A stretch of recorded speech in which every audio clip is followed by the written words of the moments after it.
Hey everyone, welcome back. I hope you really enjoyed that Cash Cow Bible video. In this one, we're going to be going through our mid-range players, so those between 400 and 700k. It's going to be a really big group of people here, and this one we're going to be going through our first 15.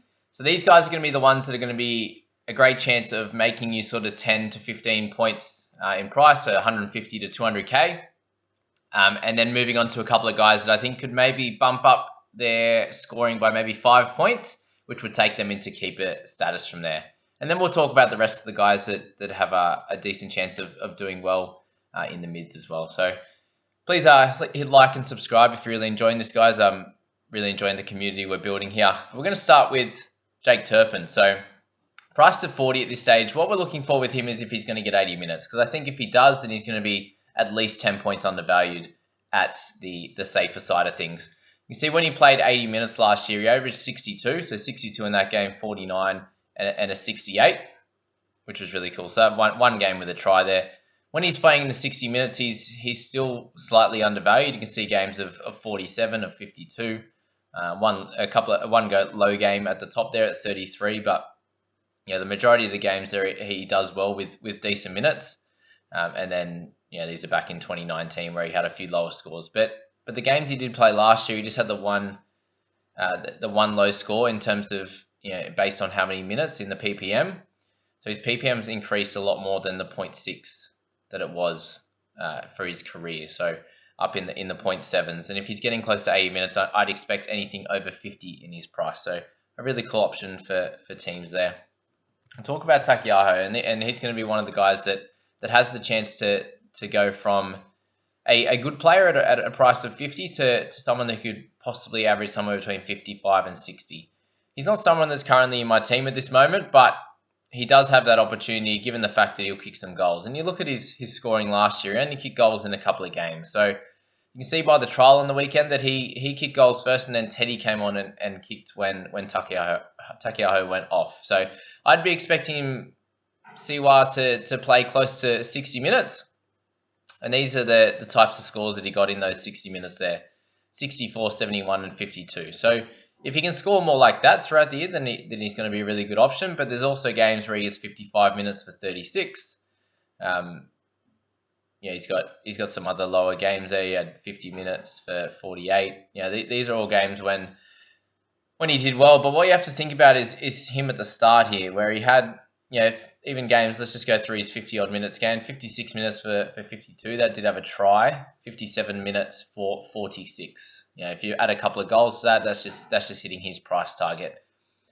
In the games in between there, you got to think about, they have Radley on there, and he's going to take up a little bit more ball than what people are thinking of. He got injured very early in the season, and then Taukeiaho lifted and played a few more bigger minute games and had a bigger role to fill.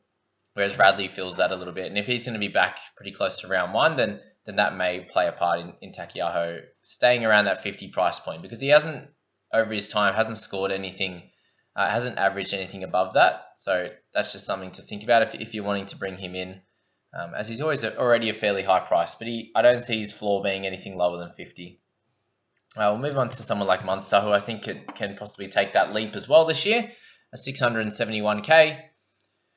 Priced at 50 as well, but with Smith going, there's a chance that I think he moves up into that 55 bracket. He did score average 54 in games where he played the full 80 minutes. You can see he had a couple of injury-affected games last year, 3 of them in fact. So I think he's someone that could average closer to 55 and make that leap. So if you're wanting someone that's a little bit cheaper in the halves, then he's going to be a decent option, and so will someone like Fogarty, who's going to be a very similar price there at 666, priced at 50. Looks like he's going to be getting the goal kicking, which should give him a little bit of an extra base from where he was last year. You can see his score is based on him averaging about 40 in the first portion of the games, and then 57 in the back end when the Titans started playing really well. So if they're going to play really well, then I expect him to average somewhere between 55 and 60. If they're not going as well as the team, then I'd expect an average of 50. So someone that I don't see that has a bigger much downside at all, but has a lot of upside, potentially moving into becoming a gun. Brimson at pretty much the same price, same deal. You see when he came back in, had a quiet game to start, and then really stepped up the game and scored a bunch of tries and did really well across the rest of the season. So I think he's someone that I think there's a chance that he averages maybe like a 47 at his floor, but then could average a 55 to 60 in a team that does really well. So he's someone interesting to think about. We'll move on to Papenhuyzen. Very much similar at a similar price at 658, priced at 49. Looks like he'll be getting the goal kicking as well, which is really cool. So a couple of guys here that just their roles will increase slightly in teams, which gives them a chance that them being really good players already in fantasy and also in real footy is to give them a chance to push up an extra 5 or so points and become a keeper, a top 3 to 5 in their position. So Pappy's another one of those options that I think is only going to get better as a player, gets the goal kicking, and he doesn't have a big floor, a much downside to his floor at 49 there, which is great. Let's go through Roger. Slightly cheaper again. So if you're looking, in this bracket and you're wanting a little bit cheaper, Roger's there, and he's someone that didn't score many tries last year. Didn't have that many attacking stats at all. Even try assists at the back, which is extremely rare. So I think he's someone that probably has close to 8 points upside, and if you're needing a fullback around that price, I think he's a great option. His last year in the game, he'd want to lead out really well and strongly for his side there. We'll move on to someone a little bit more interesting is Chatty Townsend. I've spoken about him a little bit on this channel, but not too much at this stage. But seeing him in the trial on the weekend, he's priced at 33. He's going to be doing all the kicking in general play, and he also gets the goal kicks. So you'd expect this. Johnson's going to be back somewhere between round 7 and 10, so he has a nice runway of making cash. So if he averages 45 over the first 6 weeks, that with the rolling break evens, that 6 weeks will be enough to get him up to being priced at 45. So obviously it takes a little bit of time to get there, and 12 points upside I think is really cool. I don't see him averaging close to 50. He's just not that type of player that doesn't have that pedigree. But when Johnson comes back, he's someone you're going to have to move on because he'll start losing cash from then. He'll average around the 33 with Johnson playing the majority of the games last year and doing the bulk of the kick meters, which you can see here. This is some of the games where he had a little bit more of the kick meters these last few. And scored a lot better. You can see a 50 in one of the games, but not having the goal kicking and stuff like that. Even a floor of 34 with him priced at 33, you can expect a few goal kicks a game, gets him closer to 40 at a minimum, and then any attacking stats from there. So I think he's a really cool option for teams at a much cheaper price. But as we've seen, there's a bunch of value in the halfback position at this stage. It's gonna be interesting who we pick, and are you going to pick a Cleary as a captain? Are you going to go with a couple of cheapy guys in a Lamb, in a Townsend, or Brooks? These types of guys, which we'll speak about in the video. All right, big Tino, priced at 43. Looked really great in the trials. As I've said previously, I think he has probably 7 to 10 points upside. He's not going to lose money for you. He's definitely going to score the 43 if he stays on the park and doesn't get injured. So another guy that's really safe and not a gamble for your team, and priced at 570. He's not breaking the bank, as we've spoken about him a bunch. But when he's playing decent minutes, which I expect him somewhere between 50 and 60 minutes, he should score well with the odd try. He's someone that we say his stats are inflated by tries, but he's that type of player that will score you 6 to 7 to 8 tries across the season and bump up his prices there. And 35% of teams agree. So it'd be interesting if you're going to leave him out of your team. If he has a really good start to the year, he could be left behind. So a bit of a scary one. He's kind of been hovering in and out of my team at this current stage. So that ownership might sway me into bringing him in. But yeah, it's going to be an interesting decision there. We're going to go to Latrell Mitchell at 493. So a really nice option if the Rabbitohs are going to play really well. Priced at 37, I can see him averaging closer to 45. But for me, I'm worried that he can average about 30 in the first bunch of games and then people rage trade him. So I think he has that slightly lower floor, but has a nice ceiling as well, given the fact that he's averaged close to 50 in previous years in the centres and owned by 23%. The people were pretty excited after that trial. So a decent option for anyone's side. All right, we move to Brian Kelly at 460k.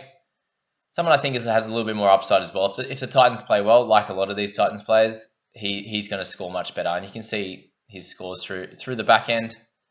Only with a few tries, but you're looking at scores closer to 40 with a couple of breakout games in the 60s, which bumps that price up and his average into the 45 category and puts him as a keeper. And at a nice price of 464. If there's not many center options come round one, which looks like there's going to be a few, but not ones that are set in stone, then I think Kelly could be a decent option for anyone's side.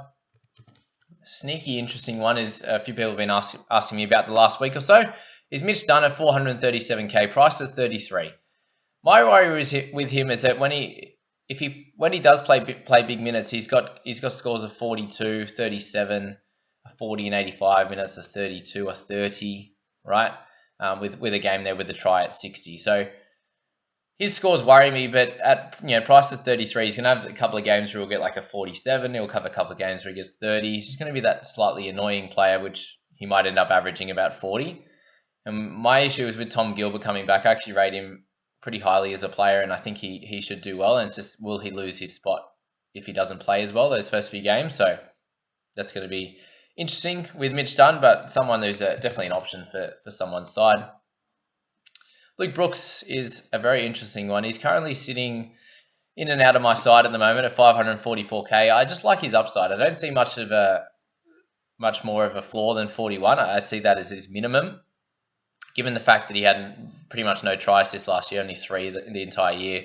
Looks like he might be kicking goals as well, and you can see his kick meters should rise a bit without Benji Marshall there. So there's 3 factors that should get him up to a price of around 50 and an average there, given the fact that he has done in the past. So he's got that pedigree in it at 4.8% ownership. It's pretty nice prospects for someone like Brooks.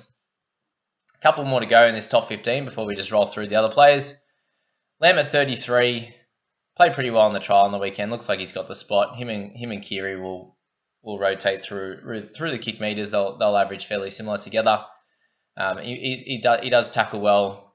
He's going to get a bunch of try assists in this Roosters team. So I just see him as having at least 10 to 15 points upside and someone that you should have in your side. Given the fact he's a little bit young and hasn't played a crazy amount of games, can be slightly scary, but when he does get a big minute role, he has scored well in the past. So I wouldn't expect anything to change. It's not like he's moved to a crap team or anything like that. So he's a really cool option there. And then the last one to round out our 15 is going to be Christian Welch. And the new news that Harry Grant's out for the first bunch of games, and then Dale Finucane's also out. Could be interesting to see where Welch plays. If he stays at prop or if he moves to lock, that's completely fine.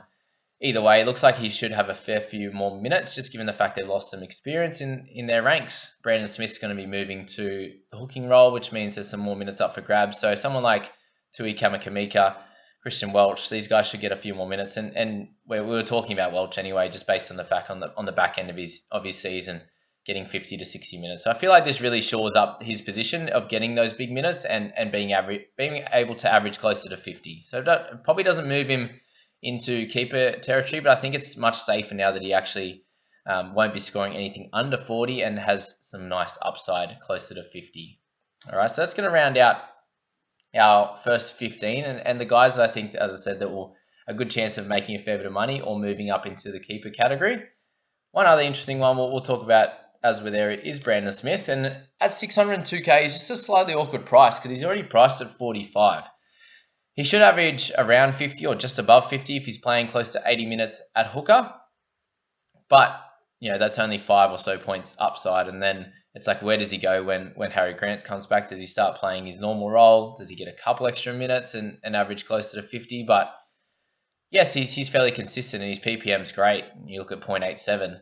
If he's getting closer to 60 minutes, then that'd be cool. Somewhere averaging in the 50s and having a dual position is cool. So I can completely understand why some people are going to be bringing him in as a nice option. Jazz Tevaga, people are talking about bringing him in. Just think that Wade Egan should be back for round 1. It just was a bit of a cautionary one. Gus was saying that he would have played on if it was a real game. So he's not the doctor. We'll find out. Or the physio, we'll find out what's going on with him, but I don't see the upside in Tevaga in a really big pack, priced at 51 already. I'd like to see his price come down, and then if there's a couple of injuries, you can bring him back in. Something I did last year when I needed that type of player in my side. Jerome Hughes we move on to. 678k. Priced at 51, had a really good year last year. Started with a couple of quiet ones, and then really hit his straps and even hit 100 in one of the games. So I'd expect a very similar year for Hughes. He might have to step up a little bit more without Smith, but even when Grant was playing, you see in the trial he actually kicked out a dummy half, which means he's going to possibly try to take a similar role to what Cam did and even get a few kicks out of dummy half and do really well there. So I don't see much upside with Hughes. Maybe a couple extra points, but yeah, he's not someone that's dominated fantasy in the past. So going off 1 year is a bit sketchy for me. Even though I brought him in last year, and I think I'm probably still a little bit hurt from when I brought him in round 2 and he scored 330s in a row. So don't take my opinion on Jerome Hughes just for that reason. But Mitch Barnett, so he's going to be playing on the edge for the first part of the season with Fitzgibbon out for the first bit. My only issue is if Watson plays well, will Barnett move back into the 13 role, or we go to the bench? So I just think there's too much to worry about with his minutes. For example, we move to James Fisher-Harris, and you'd expect with Taupau out, Fisher-Harris takes a little bit more of a stronger role in this side. Priced at 50 already, we just have to look at his minutes, and you can see he already played really high minutes. A lot of games in the 60s, a couple, one at 80 there in the second row, but I don't see him playing any more minutes than what he did last year. And Taupau only played 42, but I think Fisher-Harris will just have to step up as more of a leader. But I don't see the upside in fantasy, and he's not a top line keeper in the mids at 671. I definitely see Taukeiaho as having a little bit more upside than what Fisher-Harris does. Move on to Dylan Edwards. So a bunch in this price bracket to start, and as we go along, we'll lower the price. So if you need to skip forward at any point, we're going to be going down in the price points. Dylan Edwards at 669, priced at 50. Had an amazing year last year with the Panthers. You can see he gets a lot of his points from his meters gained and his tackle breaks. So he did score a bunch of tries, but I think with them, they just have so many weapons that he's not going to be able to. I don't think he's going to be able to score the 12 to 15 tries that you'd want. In this type of player, for him to get up near like the 60 mark. He's already getting the most out of his meters and his tackle breaks, but he's not someone that's in a team he has to do everything. So I wouldn't be thinking about him. I'd think there's a few other guys that we spoke about in Pap RTS, these guys that have a little bit more upside. Marty Taupau, interesting option, but they bring in Josh Luai. So for those that were thinking he might get some more minutes with Adam Fanua-Blake going, I think Luai will play a bigger minute role, and Taupau holding similar to that mid to high 40s and being able to score exactly what he did. He's already priced at 50 with a PPM of 1, so I don't see the minutes changing too much when they've already got a big 80-minute player in Trbojevic. They don't need the front row forwards to do the long stints. I think they need more impact in that type of team for the go forward for the squad. So I don't see much upside in Marty. And we'll talk about Adam while we're here.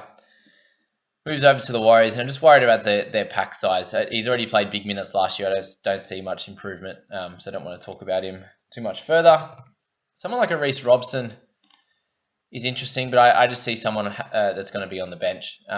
Ruben Cotter played at 13 role on the weekend, so it'd be interesting to see if like a Robson goes from hooker when a Cotter or a Granville comes on and he moves into somewhere in the middle with Lolo playing a few less minutes. I think that might be an interesting option, because when Robson plays 80 minutes, he's priced, he's scored over 60 points, so he's very much undervalued on that basis, but I just don't see him playing 80. If he does happen to get a chance at any stage in the year, then he could be a really good option. Okay, we move to Joseph Tapine. Again, a bunch of people have been talking about him, but a 650k, I just don't see the upside.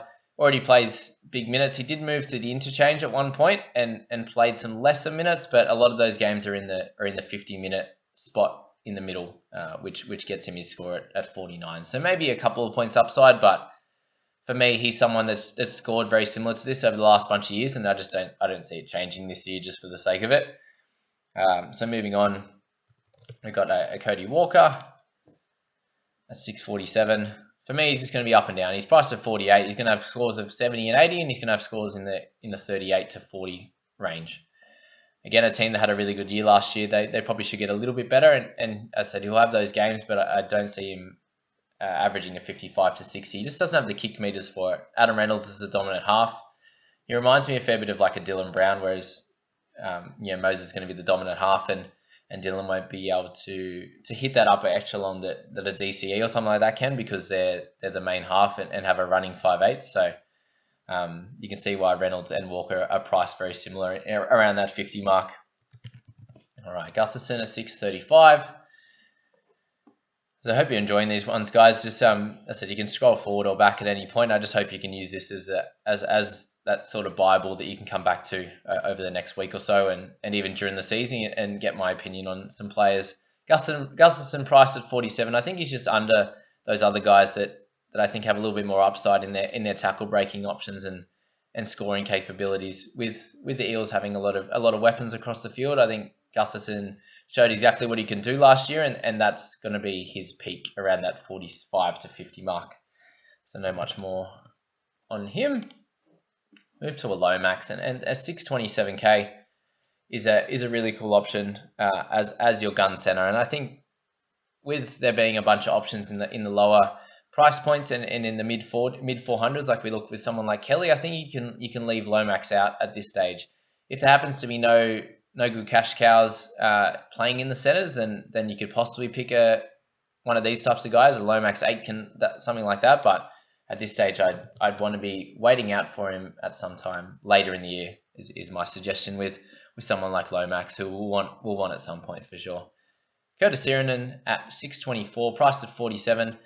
Played really well last year. I'd say it's probably his best year, and I see him having a little bit more upside given the fact that they've lost to Joel Thompson and need some consistency, let's say, on one of the edges with a young guy either in a Davey or Gashevsky or one of those guys playing on the other side. And I think that they're going to go to Sironen regularly with DCE playing on that side too. So priced at 47, I don't see him scoring much lower than that. He's going to be a little bit more of a roller coaster because he scores a few tries, like the odd try as well. But he has a bunch of 30s games in him, and he has a bunch of 60s games in him when he's really on song. So someone a bit scary if you're going to put them in your side. Fatala Mariner, 623. I don't see the upside with him. You already priced at 46. He's had a nice run last year where he scored tries, and he is a try scorer. So we got 6 tries over the year, and I expect something similar, and for him to be priced similar. In a dog side, that might be slightly better. I just don't. He was a very clear option for them last year, close to the line in attack, and that's why he got a bunch of those tries there. But a slightly more interesting option is Jerome Luai.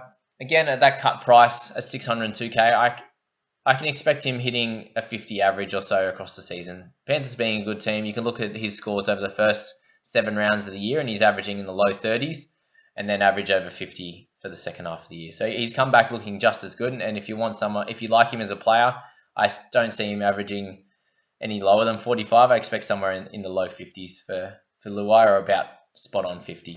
So a cool option if you're interested in him. I don't want to talk too much about someone like Jairo, but at 604k, I think he's going to be coming off the bench. So price of 45 is just not going to cut it when you got Murray at 13 and a couple of decent front row forwards and Tola and Tom Burgess. So I think you just got to leave it with him at this stage. Hudson Young, spoke about him briefly, and he's in my Raiders analysis as well. But price of 45, should be getting the 80 minutes on the edge, and you can see that he's a bit up and down as well. They moved him into the middle at the back end of last year, and he did really well off the interchange. You can see a score of 59, an 86, a 63, and scoring a bunch of tries. So you'd expect a couple of tries for him on the edge, but somewhere between an average of 45 and 50 is for him, and that's not keeper level in the edge. So unless he was to get some dual position and play big minutes in the middle, I just don't see the upside too much with someone like him. Adam Elliot, we move on to him at 500. Was it 500? 596. That's right.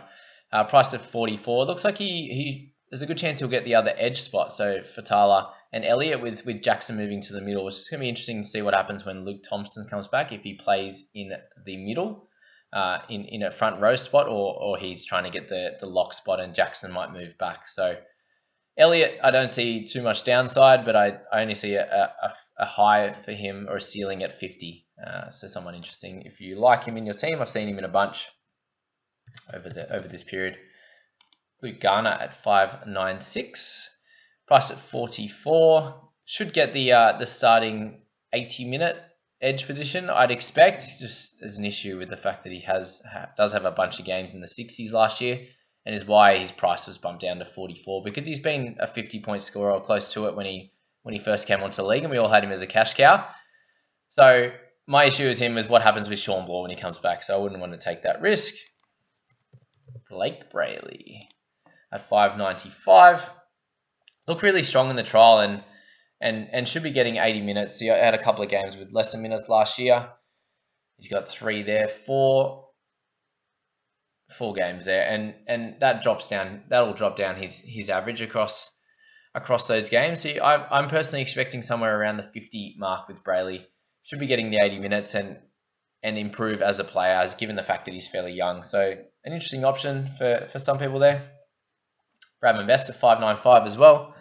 Looked really strong in the Knights game in the trial and is only super young. So I'd expect him to score similar to where he's priced at 44. I'm not seeing the upside at this stage, just given the fact that he had a really good start and then had a bunch of low games towards the back end of the year, with a 28, a 30, a 6, and then a couple of decent games to finish with a 30 at the end. So someone who's a little bit scary, and I think who could score low at points in the year. So you'd want to pick him up when he's really on song, and maybe at the back end of the year after another year of work under his belt. Mitch Rein, another interesting one at 5.89. If he gets the 80 minutes, I think he's going to be a really cool option and average just over 50. If he doesn't get the 80 minutes, I think he's going to score pretty much where he's at. So nothing too much more to say on someone like Mitch Rein. We move to Campbell Graham, and he's going to be an interesting option, along with Dane Gagai. I think they're going to be a couple of the highest scoring centres this year, given the fact that I think the Bunnies are going to be scoring a lot of points. They might be having higher scoring games, like a 40 to an 18 or 40 to 20, these type of scores, which is great for these outside backs, in trying to build up their try scoring counts and getting 15 to 20 tries. And I think Graham could move into that this year. Had a really lean patch of tries through the middle of the year, and then was really on song at the back end and used these scores of 53, 73, 61, 46, 59, 60, and a 40, which puts him priced over 50. So a really interesting option. I think he's going to do really well this season. Move on to someone like Brian To'o. Nice, interesting option in your wing fullbacks as well, priced at 580. I think he's only going to get better as a player. He's only his second year, so this will be coming into his third, and had a nice, a very slow start at the back end of last year, and then really picked it up across the back end there. So I think he's someone that could average 45 to 50 as well. But again, it's a winger, and I'm not looking to pick up too many wingers in that position. You want to pick up guys that have a little bit of upside or are consistent scorers in your wing fullback, really just for your head and not wanting to rage trade players when they have a couple of bad games. I'd probably say he's a slightly better option than Dufty, just given the fact that he's a very up and down roller coaster type of player. And in a Dragons team that's going to suck this year, priced at 43, I can only see him hitting that. Aitken, 560, interesting option. Played 60 minutes on the weekend for 40, and it was just mainly in his base stats. 125 meters, 4 tackle breaks. It's just exactly the type of player that he is, and priced at 42. You can see points of last year where he averaged a lot more than that, and that's going to be the way with these centers. They're going to have spots where they average like 33, 34, and then times where they average in the mid 40s, which is great. But Aitken's a really cool option. I like him. Tyrone Peachey at 528. So it's going to be based on what type of role he gets in the Titan side, and priced at 39. I think you can wait to find out. If he's someone that's going to be playing 50 to 60 minutes in the middle, I think he has a chance to score really well. Looking at more that 45-ish mark, and he's got the centre dual, which puts him as a keeper in the centres, and a much safer option, even given the fact that he's very up and down. He has a 7 in 57 minutes, but then 21 in 45 minutes, but then a bunch of consistent scores. So given the fact that he had a really slow start to last year and then backed it up with some really high scores, I think he's a really cool option for teams as well. But I'd like to see his minutes, so it's a bit of an issue for me starting with him round 1. All right, someone like Michael Morgan, we'll pop him in here. I just think there's too many options that are slightly better in our half position this year with Brooks, with Townsend, with Lamb, wanting someone like Cleary as well. I think there's too many options. You can probably only have 2 to 3 in your squad. The price of 39, he has the pedigree in the past to average somewhere in the 45 to 50 range. Some really inconsistent scores last year, but I can see scores in the 70s and then a bunch in the 30s. So just think there's some slightly better options. Capewell, we'll talk about him, but I think we need him to get a big minute role, and I'm not sure he's going to get that. Listening to the Talking League podcast with Cameron Serraldo, and he was talking about trying to make sure that these guys all get some game time. You got Kikau, Martin, and Capewell all liking time on the edge, and Kikau's closer to 50 minutes, and you'd expect maybe Martin and Capewell to try and sneak 60 minutes each on to cover the rest of those minutes, 60 to 65, and if he does that, I think he's going to score somewhere in the 40s. But if he ends up there's an injury to one of those guys, he does average in the mid-50s with 80 minutes. So he's someone to keep an eye on, but I wouldn't be thinking about him for round 1. Hodgson is an interesting option at 502k. Just doesn't have the fantasy pedigree that you'd normally want for a hooker. Just given the fact that when he does play, he's not someone that he makes a decent amount of tackles, but does miss a bunch. You can see like his lowest game over that last sort of 10-12 game stretch is 3 missed tackles.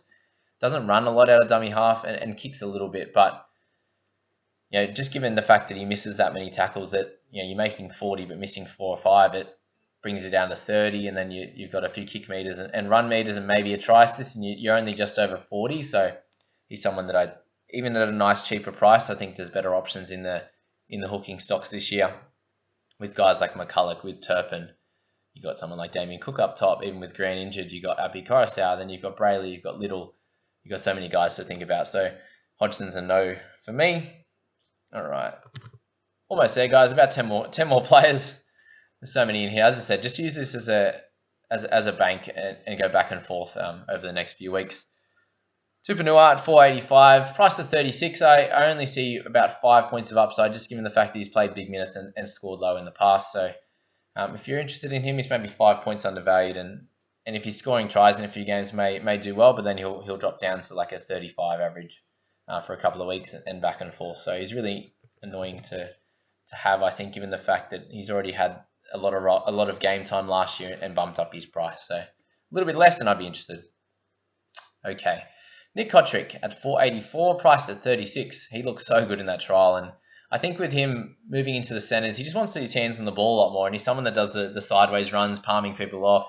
He's really strong. So I'd expect tackle break numbers.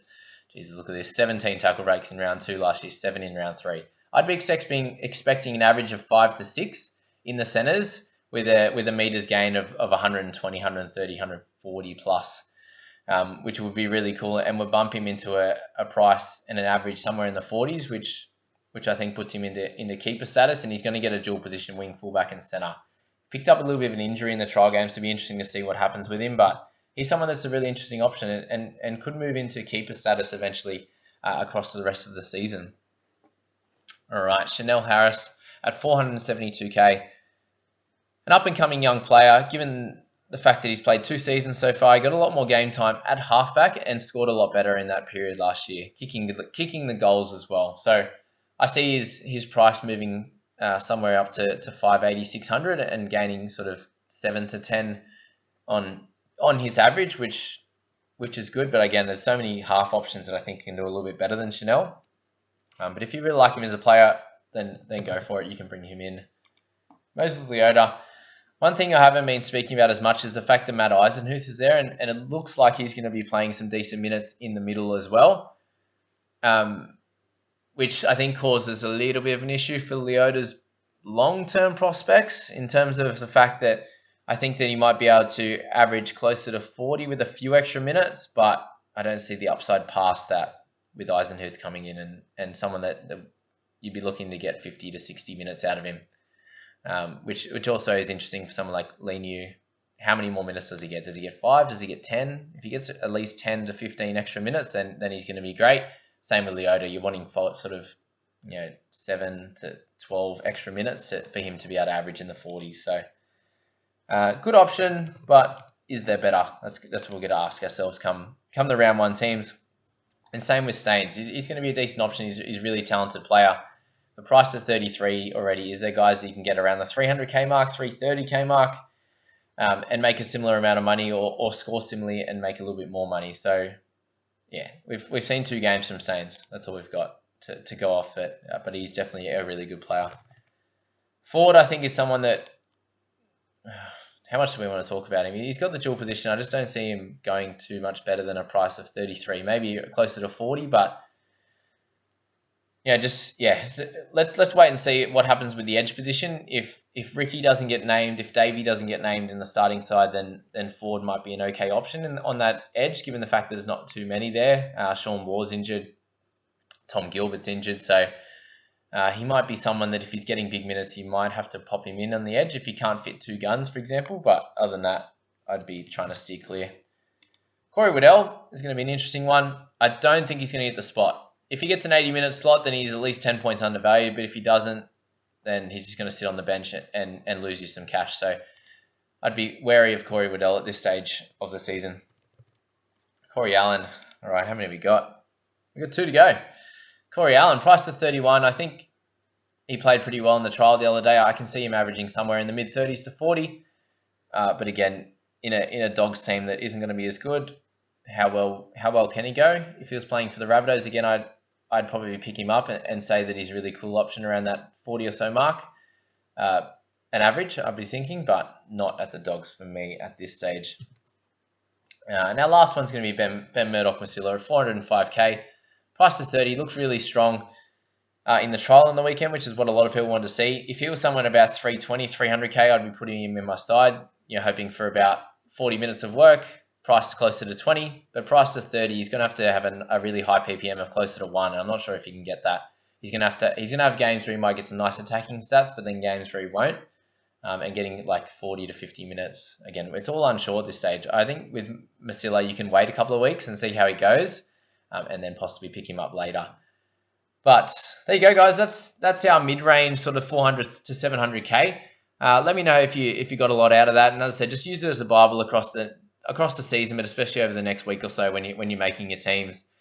It's 1 week till game day, guys. I hope you're all excited. 5 days till team lists. Let me know how your team's coming along, and if you would like to send me your team to have a look at, please join the Discord group. The link's going to be in the description, and hit that league code number in and jump in there. But other than that, guys, hope you have a lot of fun. Enjoy the day. See you guys.